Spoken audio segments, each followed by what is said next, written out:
I'm Jeff Gordon, your Post-Dispatch, joined by Matthew DeFranks, our beat reporter, as we get ready for another season on the ice. Matthew, it starts off with the kids getting some work done and getting together out at Centene and then heading up to play a couple games of prospects. Big year for a lot of these guys. Probably won't see many, if any, of them this season, but big developmental year for the Blues as they try to fill in behind their nucleus in the years to come. Yeah, I think throughout this whole retool plan by the Blues, we've seen certain waves reach the NHL, right? We've seen the older wave with Shen and Parayko, Bennington, Falk, that kind of group. The one behind that with Thomas and Kyrou. The one even behind that with Robert, Holloway, and that type of young 20s group. And now these guys are really the youngest part of that wave system that the Blues are trying to build right now. And in this prospect tournament, the Blues will have 5 of their own first-round draft picks in this tournament, which is pretty good, I think. When you typically think this tournament has 2 or 3 years worth of prospects, and the Blues put 5 first-rounders of their own into this roster. Plus Zach Dean, who we know was a first-round pick of Vegas. So it's a really talented roster. And as you mentioned, a lot of these guys aren't going to be expected to contribute to the Blues in the NHL this season. I think we know Dalibor Dvorsky has a chance to, but this is first year over in North America for Theo Lindstein, first full year for Otto Stenberg. Justin Carbonneau is still just a teenager who probably will be going back to junior hockey after this. And then you have Adam Juracek, who missed last year's tournament with an injury. So you have all those guys who 4 of them haven't played in this tournament before, and one of them could potentially use it as a springboard to the NHL. But we know it's an outside shot that he makes the opening night roster, and I'm sure we'll see him at some point throughout the season. Yeah, let's talk a little bit about Dvorsky. I like to use the Pavel Demitra comp. But I have to remind our Blues fans that it took Demitra 4 years of going back and forth from the AHL and also the IHL before he stuck. He stuck at the age of 23. He matured into a huge impact player, but it took time to make the evolution. He was a center, moved to the wing, a lot of the same attributes. This is a player that has to pick up pace, has to obviously just physically mature. And, evolve as an all-around player at the compete level you need to be at in the NHL. And again, particularly with the pace for him. Yeah, I think with Dvorsky, it's one of these things where we all forget how young he actually is because of what he's already done. This is a guy who's been, you talk about physical maturity, but the mental maturity and professional maturity, like that is already there with him. Like that's been there for him because he's lived on his own in Sweden starting at 15, 16 years old. When he moved away from Slovakia, played in Sweden. Obviously he came and played in Sudbury as a teenager, and then played in the AHL last year as a teenager. So he's still going to be 20 years old, and if he had played major junior hockey throughout his entire career, if he was Canadian, like he would just be turning pro right now. This is something that I think we all forget because he's been, in the AHL last year as one of the youngest players in the league, because he put up those numbers in Sudbury, because he was a first-round pick. It's just one of those things where he is still young. Like, as you mentioned, a lot of guys don't truly stick until, 22, 23, and he could be the same case. This is also a situation where the Blues don't want to rush him. Like they've mentioned that time and time and time again, that the team fails the player as much as the player fails the team. That's one of Doug Armstrong's go-tos in talking about player development. And that goes to say they don't want to rush a guy like Dvorsky when they don't need to. They have enough guys in the NHL that they don't need to rush this guy up there. But if he does come out and perform well, I think there are spots to be taken. So they kind of fit a nice little window for him to make the team if he plays well. But if he doesn't, they don't need to rush him. And as you mentioned, yeah, his pace has always been one of the issues with his game. But it was one of the improvements last year in Springfield when you talk to the people down there and what he did throughout the season. They liked how that improved, how he played a little faster, how he adjusted to the game speed of the second best league in the world, really.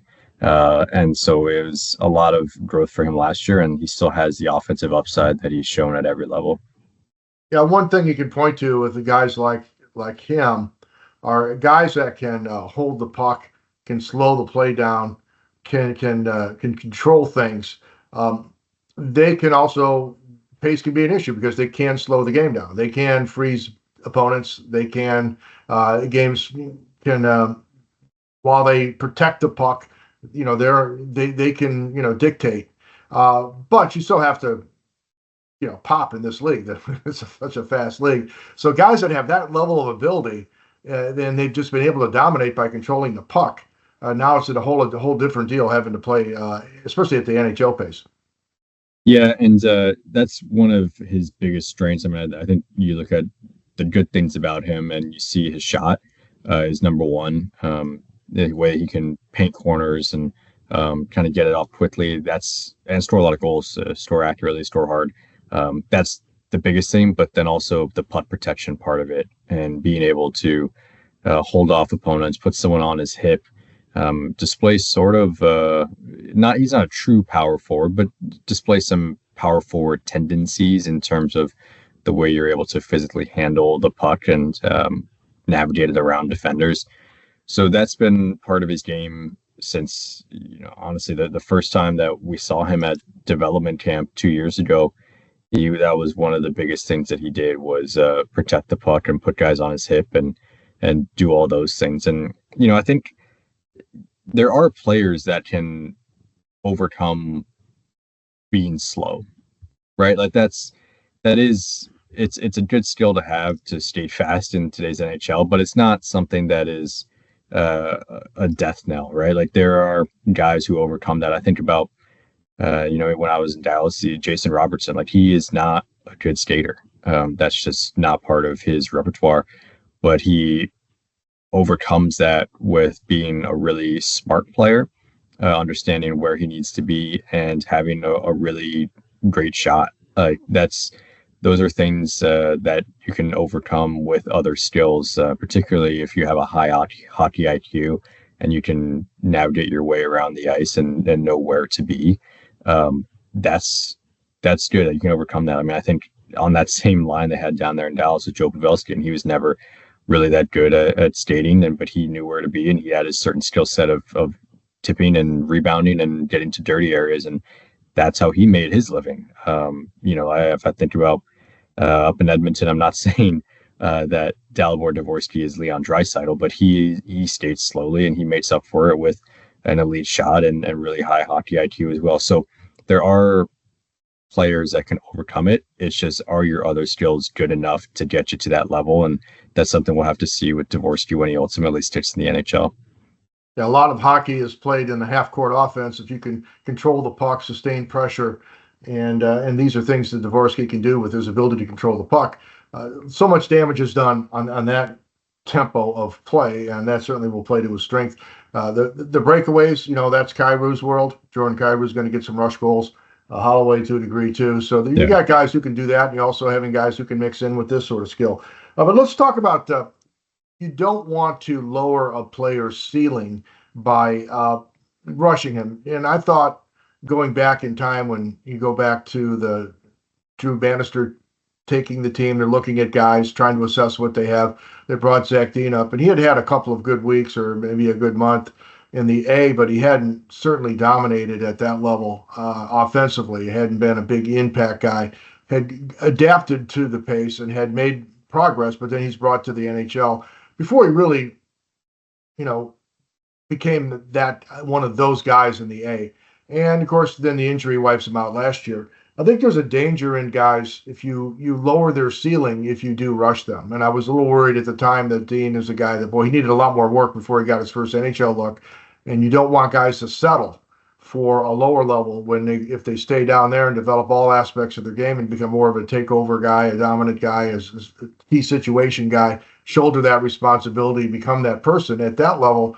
It's a lot easier to make it the jump to the NHL at a higher level. Small note: how long ago does the spring of, I guess, 24 feel like? Right, like that was Yeah, when Bannister was, they were riding out the string and putting in the new guy. Like, how long ago does that feel? Like, it was a much different team with a lot of the same guys, right? So, but yeah, much different team. yeah. So like on Dean, I do think like his ceiling was already limited when the Blues acquired him. I remember when they made that trade with Vegas, sending Barbashev over there and getting Dean back. One of the quotes from Doug Armstrong when he was talking about the trade was, Dean's probably number 7 forward, um, yeah, probably at the top end, right? And like when you're saying a guy is at best your best third line forward, that already puts a little bit of a ceiling on him, especially when he was an unfinished product when he arrived in St. Louis in that trade. So I think it's realistic, right? I don't think they should be saying that he's a top 6 forward. So I do think it's a realistic outlook by Doug Armstrong. Uh, but I don't know how much the cup of coffee at the end of that season impacted his development. I think the injuries have been tough. I mean, even that he went through some of them, and obviously last year, I believe it was a knee injury that knocked him out for a long portion of the year, and really, it was really kind of a lost year of development for him. So our paths back, and for him to play some competitive hockey again, to get his feet wet again, to maybe gain some confidence against some guys he's older than. And I don't always plan for letters during this tournament is, but I wouldn't be surprised if he is named a captain, or at the very least is wearing an A. I think in the past the Blues have used the captaincy of the prospect team as sort of the most senior member on that team, or the guy who is trying to fight for an NHL spot. 2 years ago it was Nikita Alexandrov who was the captain, and he went to that tournament with the most NHL games of anyone in it. Last year was Zach Bolduc, and that kind of set him up to make the NHL roster and have the season that he did. So, I wouldn't be surprised if it was Zach Dean coming up this year, just partially based on his age and partially based on his previous NHL experience and his future NHL goals, potentially even this year. Blues have to get younger on D. They've taken steps in that direction. They've made a couple of big moves with Boberg. You trade my boy Zach Bolduc to get a big right-hand shot on D that might even become a top 4 guy if he can handle power play work. This is but you still have to get younger and younger and younger. So looking at the D-men who are continuing to develop, the 2 in particular here, Juracek's got to stay healthy this season. And Lindstein's played a lot of hockey over in Sweden. Now he's got to play a lot of hockey in the A, and probably a higher ceiling on Juracek. Could be a top 4 guy at some point. Maybe Lindstein's more of a really good third pairing guy who's reliable. Your take on these 2 guys, and they're not front burner guys, but by next season, it might be a little different story. Yeah, I think Juracek, I'm interested to see, just because we haven't seen a ton of him in the last few years because of injuries. We know he missed almost, I guess he missed the second half of his draft year when he had his knee injury at the World Juniors, and the Blues drafted him even despite that injury. And then there was still a long recovery into the following season, and he missed a chunk of time with injuries that year too. So like he's had a lot of injuries, and he's had a lot of time off the ice not playing, and so he's sort of the epitome of an unfinished product, even as far as prospects go. And then you add in that he's a defenseman, that those typically take a little bit longer to develop than forwards, and there's a lot of question marks around just how good he is or can be. And so I am interested to see what he's able to provide. I think, if I think about their their roster on defense, and in a certain way, the way that you're drafted sort of sets up the way that you're used in some of these tournaments, right? He was a first round pick. What was he, top 15, 16? So you're going to want to see him run a power play and get big minutes and do those sorts of things. If I look at their defensemen, I think Bushinger probably has a good shot to run a power play. Yurchek might be running the other one, or it could be Lindstein there too. So they'll probably get him some offensive minutes, get him bid minutes to see what he can do against a slightly higher competition than junior, I would say. And as far as Lindstein goes, we talked about ceiling of prospects, and I think he's one of those guys that for a few years, it's just kind of, this is who he is. This is the steady Theo Lindstein. He's going to break pucks out pretty well. He's going to skate well in transition. He's going to make smart plays. He's not going to be super, super dynamic, but he will be really reliable and really mobile on the back end. And, teams need those types of guys. It's just a matter of, how does that translate to the smaller ice as well? Because he is very patient. He's very deliberate. He makes smart plays with the puck, but it is with a little bit more time on the bigger ice in Sweden. And so you wonder, with a heavier forecheck, a more physical game, smaller ice, how does that game translate to North America? And how much time does he need to kind of adjust to it? Is it a half year? Is it a full year? Is it a year and a half? Like, what is that timeline to get him adjusted, and particularly with the way that he plays, the poised, calm, smooth style that he has, that he's been used to playing with bigger ice and more time? How does that really translate here? It's fun to look at defenseman development because you just don't know. I look at Lane Hudson, monster year in Montreal. I look at Scott Perunovich, now once again starting over, this time with the Mammoth, back with a GM who knows him. Two guys, smaller D-men, offensive-minded, great playmakers, can see the ice, can make plays. One becomes a massive impact player. The other has a hard time staying in the NHL. Pretty similar draft positions too, right?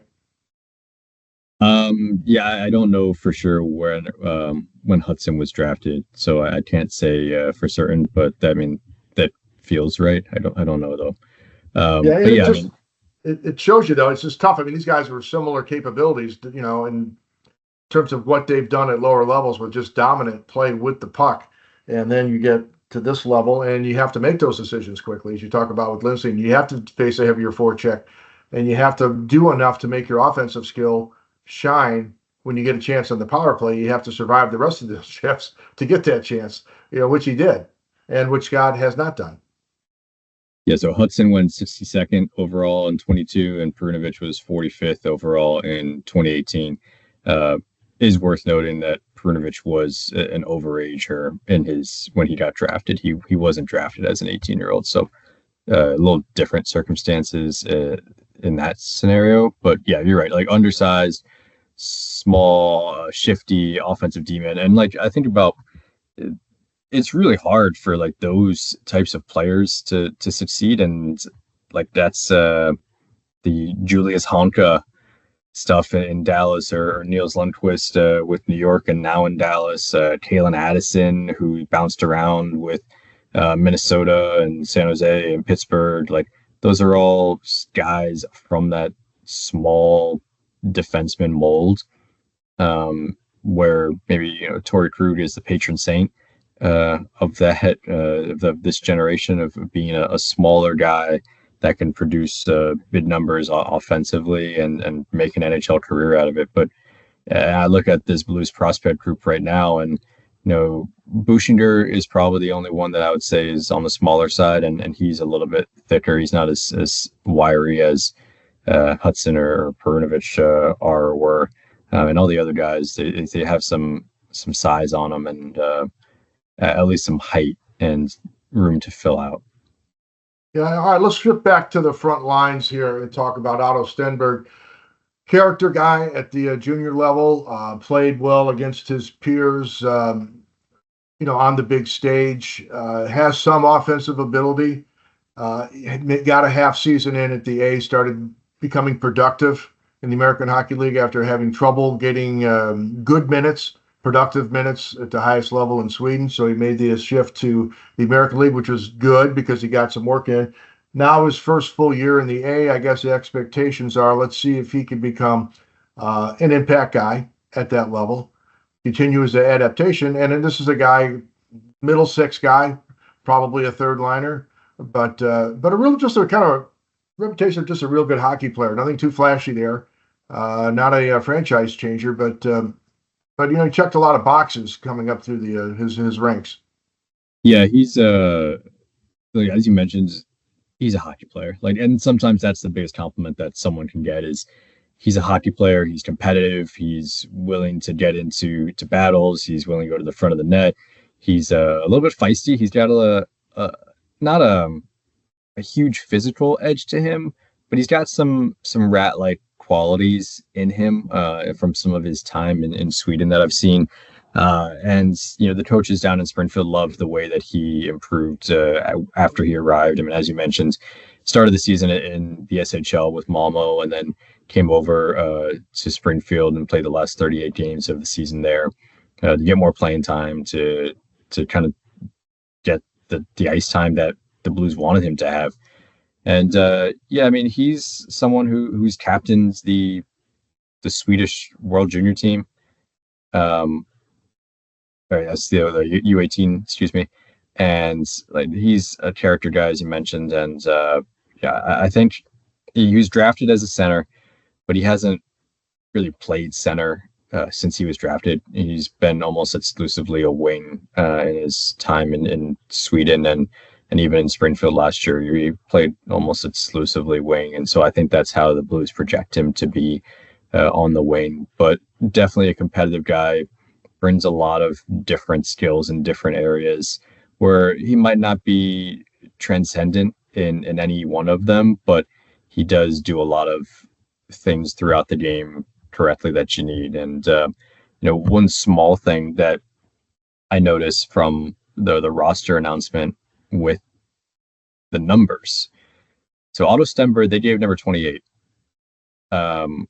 And in the past, I think he's been number 70 or 60 something, or like once you start getting real numbers, it's kind of an indication of this is a player that could potentially impact the NHL roster once you get a real number like that. I think sometimes the guys beat the expectations to make it to the NHL, and they just end up sticking with that number. You look at Jake Neighbors right now, wearing 63 when he wore 21 in junior, or Tyler Tucker, who's still rocking a solid 7.5.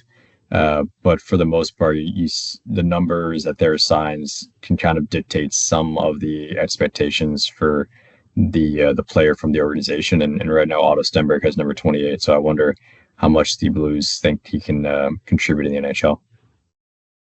I'm trying to find a comp here for him. What about a guy like Stankoven, who's a real sturdy player? Obviously, fits Carolina well, coming over on the Rantanen trade from Dallas. Probably a premier third line type guy who can also play up a little bit. Was that a fair expectation of someday for Stenberg? Not any time like next week or something, but eventually. I think they're different players.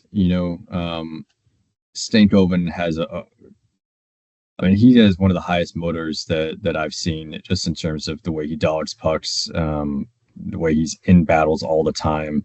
He's kind of never stops out there. And so I think between that and his really high scoring offensive productivity that he had in the Western League, I think it's just a different player than Stenberg. But yeah, I can see where you're coming from there. Yeah. And we'll see what sort of offensive upside that Otto has. All right, there's some big forwards in this prospect mix, and these guys typically take a long time to develop. You've got even guys who are on the cusp of the NHL. They talk about needing 400 games versus 200 games to really get a feel for them once they get to the league. So it'll be interesting to see how the Blues can translate some of the size that they've drafted beyond the first round. And even with on the blue line too, with a guy like Ralph, who's a big, certainly a big dude, going to trying to step up his game with a college shift. Um, Size, you cannot teach. Hockey, you can, and I guess the teaching hockey will continue with this week. Yeah, like Jakob Stansel's turning pro this year after a career spent in Czech, Sweden, and last year he was with Kelowna in the Western League. He's a bigger guy that brings some size up front. I mean, Pekarchik he's got a little bit of height, but he's not all that thick. He does like to dangle and try to get inside on guys, so he's got a little size factor there. Carbonneau, he's thick. He's got some size to him already as an 18-year-old, or I don't know if he's already turned 19 or not, but he is a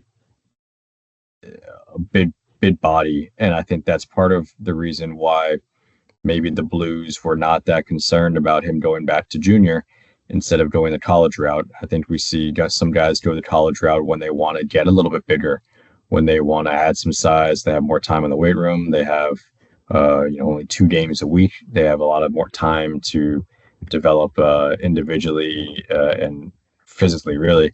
But Carbonneau's already there in terms of his size. I mean, they talked about him having a man's body, and he was just drafted this summer. So the fact that he's already there is probably promising for the Blues. Yeah, and Jekko is also a kind of a taller guy. So they do have some size up front. It's not like they're the biggest group I've ever seen. They still do have smaller guys. Kaskamaki, Robertson, Stenberg himself might be a little bit smaller. Dean is on the slightly shorter side. I would say he's probably more closer to average, but they do have some bigger bodies. And Carbonneau, I'm intrigued to see this week and see how he can play now after we saw him at development camp kind of bully some guys. Yeah, it'll be most interesting to see him when he gets into one of those. I assume we'll see him in a exhibition game where he has to really line up against guys who are somewhat older, maybe guys who are more AHL caliber guys, but still, because he did have his way. And the question, I guess, for him, what he needs to prove to the scouts is, he's able to just manhandle some people and be dominant with his shot and his size and so forth. The scouts point to hockey sense. Can he read plays at both ends of the ice? Can he will he be anticipate well enough to when he's playing against players his size and with his ability, can he flourish? And can he take that step? Can he get that feel for the game that they're still looking for? Because frankly, I suppose it's fair to say he hasn't really had to demonstrate as much of that, and in the playing where he has. Yeah, and it's not that his competitive level is questioned, because I think he competes at a high level, and he really wants the puck at all times. But it's just a matter of getting that consistency on the defensive end too. I think even in small sample size of 3-on-3 at development camp, you could see some lapses. And this is a guy who was tied for second in goals last year in the Quebec League, up there in points, and he went to the 18th or 19th spot, whatever the Blues drafted. So he has a lot of offensive upside. It's about kind of just rounding out the rest of his game and getting to a point where they like where he's at on both sides of the ice. I think the offensive upside is definitely noticeable in there, but it's just about kind of getting that defensive part of the game there too. Well, he certainly has a little swagger too, and I think there's a guy that's there's going to be some leadership there when he does make it, and it'll be fascinating to see if he does well this year in the Q, which you would expect. Is there the expectation that at tail end of the year, depending on what happens with his team and depending on what's happening in the A, that he could get some exposure there? Yeah. I mean, I think his team's supposed to be pretty good this year in the Q, and I think that's partially why he went back there instead of going to Boston College. But yeah, if he's out and Springfield's still going, he'll get a taste and see how it can do in that level. Well, that's Matt DeFranks. I'm Jeff Gordon. This has been wait a minute, not Inside Pitch. This is Net Front Presence. I'm confused here for a minute. Gordo. It's been a while. It's been a while since I've done this. So yeah, Net Front Presence. Reminder that you'll see all of our extra video content, podcasts, all that cool stuff that we do on stltoday.com. We appreciate you stopping by and checking us out. Remember, there'll be tons more coverage coming up here in the digital edition of the Post-Dispatch. Until next time, for Matt, I'm Jeff. See ya.